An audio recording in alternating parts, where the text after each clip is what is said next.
Saludos a todos, estamos en el día 17. Seguimos con el Catecismo Católico. Catecismo leído, día 17, 2 de 2. Primera parte, segunda sección, capítulo segundo. Puntos 552 al punto 570. En nombre del Padre, y del Hijo, y del Espíritu Santo. Amén.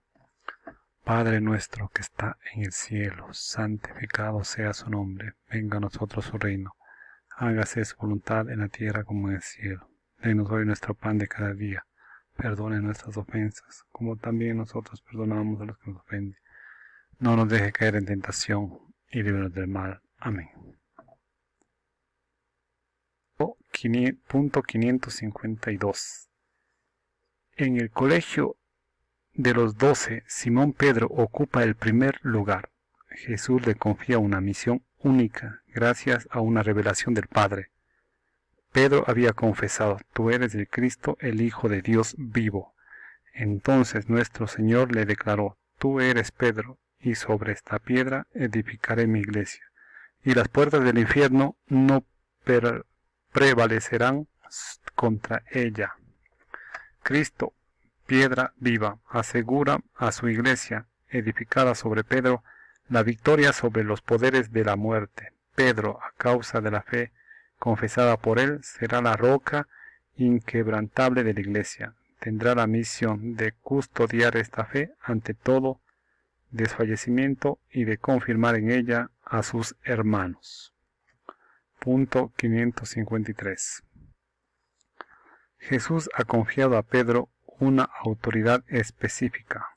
A ti te daré las llaves del reino de los cielos, y lo que ates en la tierra quedará atado en los cielos, y lo que desates en la tierra quedará desatado en los cielos. El poder de las llaves designa la autoridad para gobernar la casa de Dios, que es la iglesia. Jesús, el buen pastor, confirmó este encargo después de su resurrección. Apacienta mis ovejas. El poder de atar y desatar significa la autoridad para absolver los pecados, pronunciar sentencias doctrinales y tomar decisiones disciplinarias en la iglesia.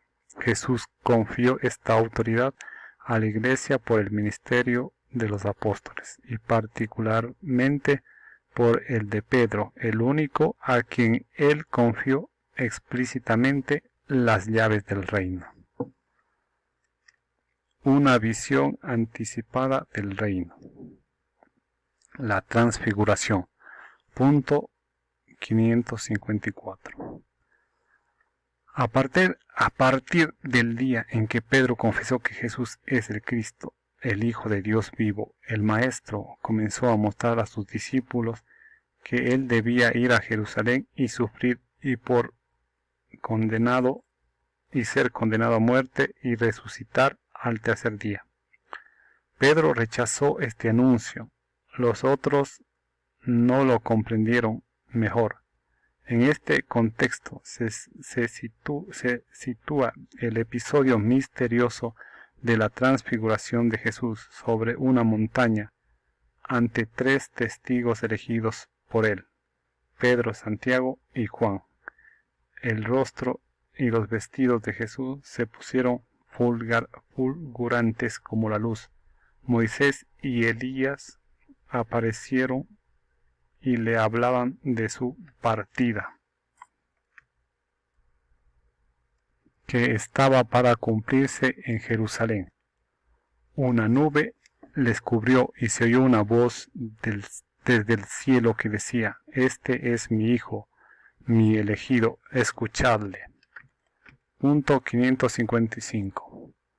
Por un instante Jesús muestra su gloria divina, confirmando así la confesión de Pedro. Muestra también que para entrar en su gloria es necesario pasar por la cruz en Jerusalén. Moisés y Elías habían visto la gloria de Dios en la montaña.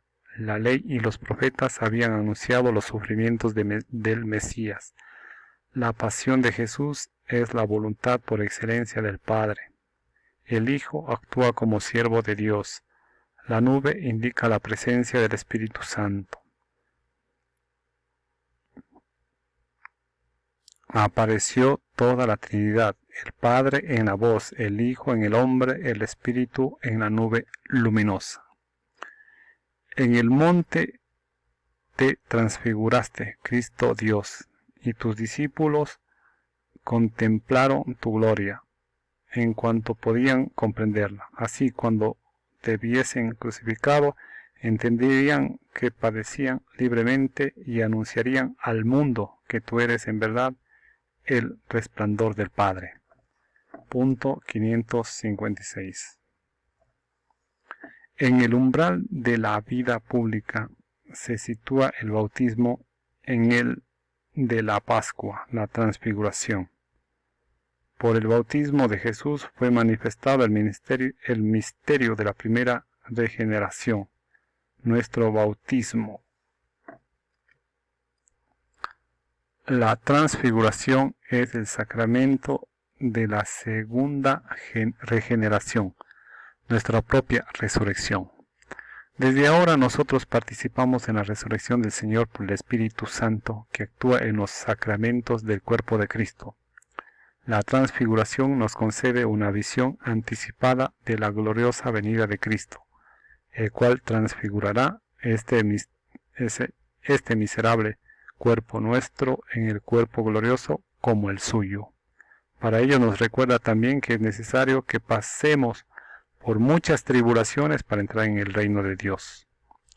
Pedro no había comprendido eso cuando deseaba vivir con Cristo en la montaña.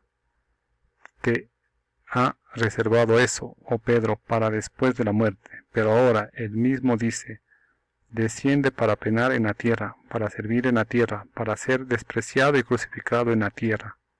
La vida desciende para hacerse matar, el pan desciende para tener hambre, el camino desciende para fatigarse andando, la fuente desciende para sentir la sed. ¿Y tú vas a negarte a sufrir? La subida de Jesús a Jerusalén. Punto 557.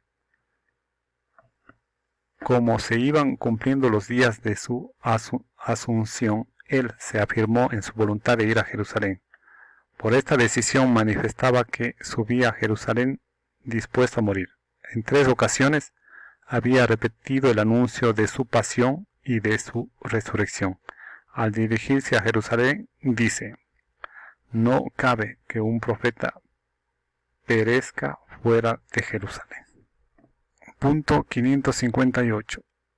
Jesús recuerda el martirio de los profetas que habían sido muertos en Jerusalén. Sin embargo, persiste en llamar a Jerusalén a reunirse en torno a él.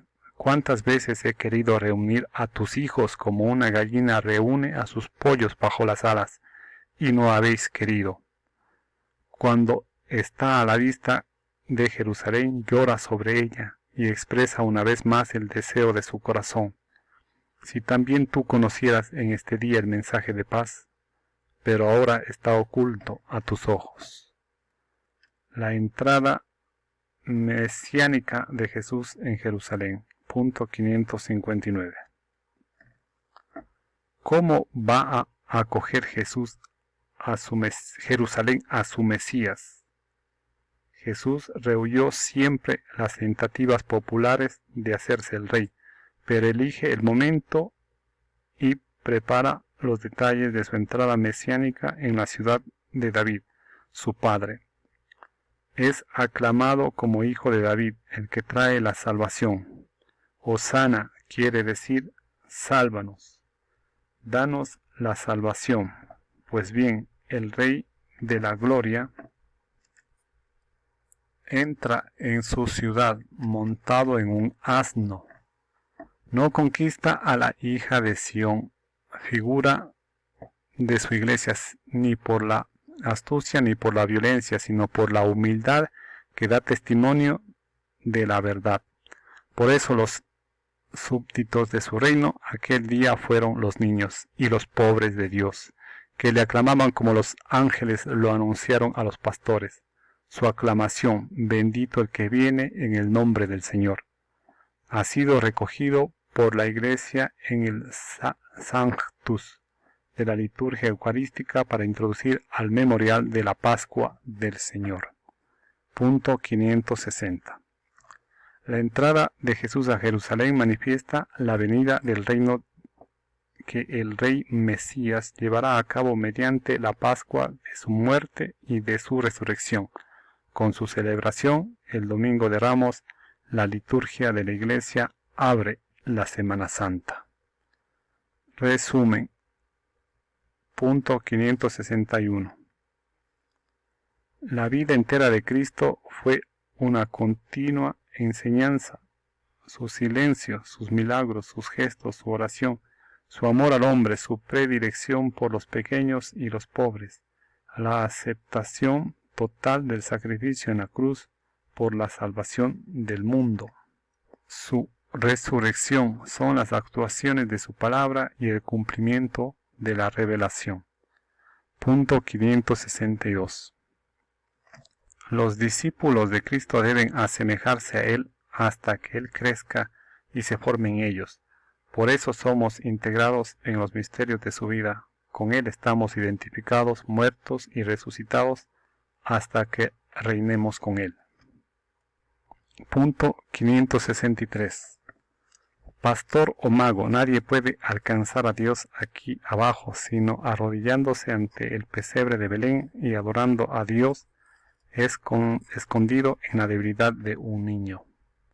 Punto 564. Por su sumisión a María y a José, así como por su humildad, trabaja durante largos años en Nazaret. Jesús nos da el ejemplo de la santidad en la vida cotidiana de familia y del trabajo. Punto 565. Desde el comienzo de su vida pública, en su bautismo, Jesús es el siervo, enteramente consagrado a la obra redentora que llevará a cabo en el bautismo de su pasión. Punto 566. La tentación en el desierto muestra a Jesús humilde, Mesías que triunfa de Satanás mediante su total adhesión al designio de salvación querido por su Padre. Punto 567. El reino de los cielos ha sido inaugurado en la tierra por Cristo. Se manifiesta a los hombres en las palabras, en las almas y en la presencia, en las obras y en la presencia de Cristo. La Iglesia es el germen y el comienzo de este reino. Sus llaves son confiadas a Pedro. Punto 568. La transfiguración de Cristo tiene por finalidad fortalecer la fe de los apóstoles ante la proximidad de la pasión. La subida a un monte alto prepara la subida al Calvario. Cristo, cabeza de la Iglesia, manifiesta lo que su cuerpo contiene e irradia en los sacramentos, la esperanza de la gloria. Punto 569. Jesús ha subido voluntariamente a Jerusalén sabiendo perfectamente que allí moriría de muerte violenta a causa de la contradicción de los pecadores. Punto 570. La entrada de Jesús en Jerusalén manifiesta la venida del reino que el Rey Mesías, recibido en su ciudad por los niños y por los humildes de corazón, va a llevar a cabo por la Pascua de su muerte y de su resurrección. Hasta aquí el punto 570. Continuaremos en el siguiente video. Gracias.